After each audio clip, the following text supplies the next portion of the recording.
असतं बघा. मागचे दोन्ही उदाहरणं हेच घेतली ना रे आपण.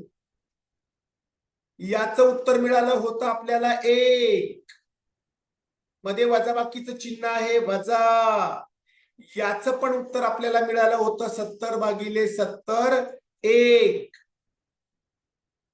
1 मधनं 1 वजा करा, याचं उत्तर आलं 0 0. ऐकायचंय. एका कळपातील 1/4 पक्षी नदीकाठी असतात. एका कळपातील 1/4 पक्षी नदीकाठी असतात. त्याच कळपातील 1/5 पक्षी त्यांच्या घरट्यात असतात. उर्वरित 22 पक्षी अन्नाच्या शोधात भटकत असतात. त्यांच्या घरट्यात किती पक्षी आहेत? प्रश्न 2-3 वेळा वाचा. काय म्हटले बघा. एका कळपातील 1/4 कळपामध्ये किती आहे?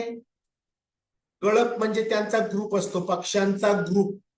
Flock, FLOCK, flock, group of birds. कळपामध्ये किती पक्षी आहेत? 1/4, 1/4. 1/4 कळपामध्ये आहे.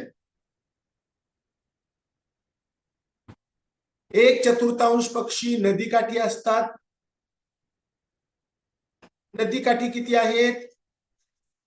कळप नाही, कळपातील पक्षी नदीकाठी आहेत 1/4 नदीच्या बाजूला.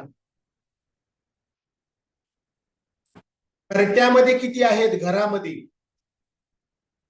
तुम्ही लक्ष द्यायचं, वाचायचं. माझ्या अगोदर मनातल्या मनात कुठले पाहिजे तुम्ही.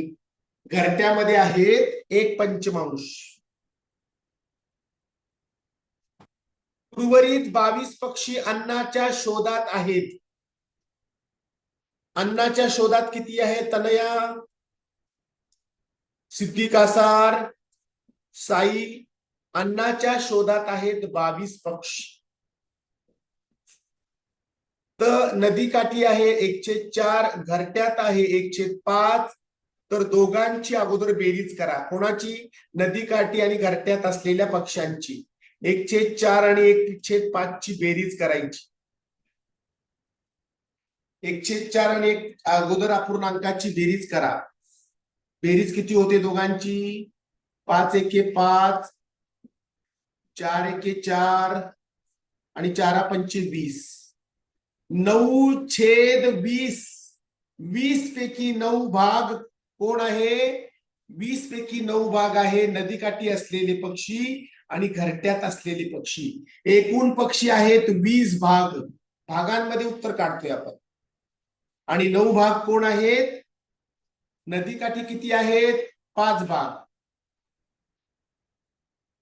थांबा, काय केलंय? नदीकाठी किती आहेत? 5. घरट्यात किती आहेत? 4 भाग. कशामध्ये? घरट्यामध्ये. आता 9/20 कोण मिळालं आपल्याला? नदीकाठी आणि घरट्यातले 9/20. तर राहिलेले 11 भाग.